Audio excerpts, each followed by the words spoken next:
Good morning everybody और स्वागत है आप सभी का आज हमारे एक और नए चैप्टर के अंदर। ये हमारी वीडियो का तीसरा पार्ट है, यानी कि तीसरी वीडियो है हमारी इस चैनल पे। और आज हम बात करने वाले हैं माइक्रोन्यूट्रिएंट के बारे में। तो मैं पहले आपको रूट वर्ड के थ्रू इसको डिफाइन कर देता हूँ कि इसका मतलब क्या। तो माइक्रो माने छोटे और न्यूट्रिएंट माने पोषक तत्व, तो यानी कि छोटे पोषक तत्व, ऐसे पोषक तत्व जो हमें छोटे अमाउंट में हमारी बॉडी को रिक्वायर होते हैं और जो हमें छोटी अमाउंट में ही लेने चाहिए। तो आज हम इसी के बारे में डिटेल में समझने वाले हैं कि क्या होते हैं माइक्रोन्यूट्रिएंट और कैसे ये हमारी बॉडी के लिए एसेंशियल हो जाते हैं लेना, यानी कि इनको इनटेक करना हमारी बॉडी के अंदर। तो आपने कभी ना कभी अपनी थ्रू आउट लाइफ और अभी तक की ज़िंदगी में सुना ही होगा कभी ना कभी कि वाइटामिन्स के बारे में, मिनरल्स के बारे में, चाहे बुक्स में पढ़ा हो, चाहे जनरल पीपल से सुना हो, या फिर किसी से भी सुना हो, अपने किसी भी सो कॉल्ड इन्फ्लुएंसर सुना हो, या फिर आपने कहीं पढ़ा हो। तो आज हम इसी को डिफाइन करने वाले हैं आपके बारे में, आपके सामने।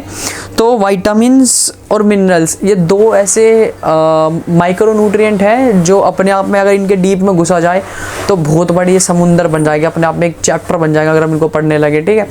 बट आज हम इनको ओवर व्यू देखने वाले हैं इनका कि कैसे हमारी लाइफ में जनरल हेल्दी लाइफ में कैसे क्रिटिकल हो जाते हैं। तो पहला हम शुरू करते हैं विटामिन्स के बारे में।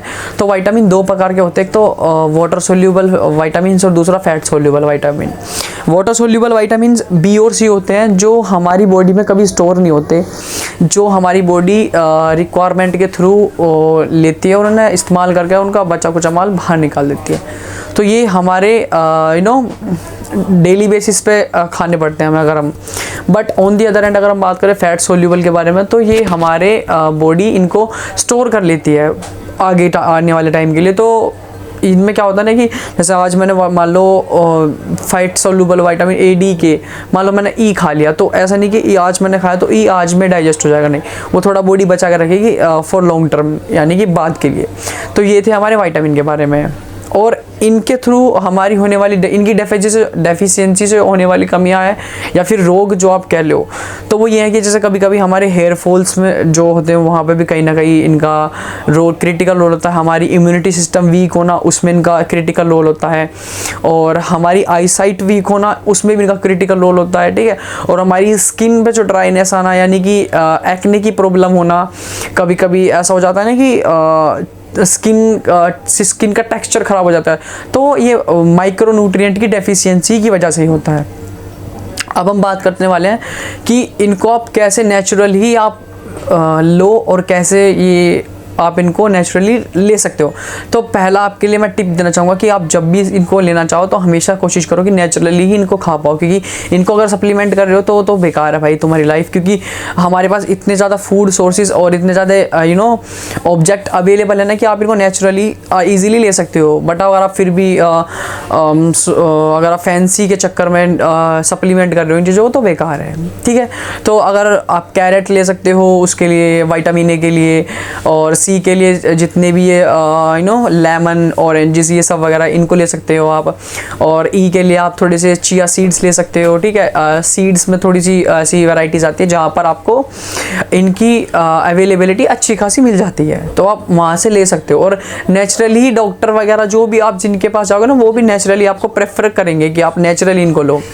और अगर आप बात करते हैं मिनरल्स के बारे में, तो मिनरल का भी कुछ ऐसा आपने सुना होगा जैसे जिंक, कैल्शियम और आयरन, ये तीन कॉमन ऐसे मिनरल्स हैं जो हमारी बॉडी में क्रिटिकल रोल प्ले करते हैं। तो पहला जैसे मैंने बताया कैल्शियम हमारी बोन रिलेटेड दिक्कतें, तो आपने कभी नहीं ऐसा देखा होगा कि भाई एकदम से ड्रास्टिकली आपकी डेफिशिएंसी हुई तो अगले दिन आपको रोग हो गया। धीरे धीरे करके हमारी जो रोग का प्रोसेस है वो चलता है, ठीक है। तो ऐसा आपकी लाइफ में ना हो लॉन्ग टर्म में जाके, जैसे कि आज मान लो हम यंग पीपल की जनरल बोन्स वगैरह में दिक्कत नहीं होती, ना जॉइंट्स में दिक्कत होती है, उनके ओवरऑल सब चीज़ वेलबींग अच्छी खासी होती है। बट जैसे जैसे उनकी एज बढ़ती चलेगी ना, तो उनके अंदर इनकी डेफिशिएंसी होने लग जाएगी और वो लोग इस चीज़ के शिकार हो जाएंगे टाइम से पहले। जहाँ उनको 70 में होना चाहिए था, वहाँ वो लोग 60 में इस चीज़ के शिकार हो जाएंगे, ठीक है। तो आप कैल्शियम कंसीडर कर सकते हो अपनी बोन हेल्थ के लिए, और जिंक को कंसीडर कर सकते हो अपनी हीलिंग के लिए। जैसे मतलब कभी ऐसा हुआ कि आपको कोई दिक्कत हुई, आप हीलिंग स्टेज में हो, तो जिंक आपकी उस हीलिंग प्रोसेस को और फास्ट टर्न अप कर देगा, ठीक है। तो आप जिंक को ऐसे कंसीडर कर सकते हो। और अब बात आती है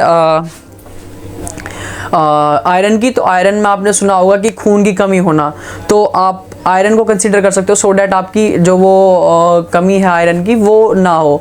मेरे को अभी एग्जैक्ट वर्ड याद नहीं आ रहा आयरन से होने वाली कमी का नाम, आई गेस एमनेशिया या इंसोम्निया का कुछ है शायद वो, तो वही है। अगर आप लॉन्ग टर्म में ये सब बीमारी नहीं चाहते ना तो आप इसको आयरन को कंसीडर कर सकते हो। तो आज की वीडियो का यही था सारांश और कंक्लूजन। तो अब हम मिलेंगे आपसे नेक्स्ट वीडियो के अंदर एक नई चैप्टर के साथ। तब तक के लिए बने रहिए हमारे चैनल पर और हम मिलेंगे आपसे नेक्स्ट वीडियो में। Bye bye.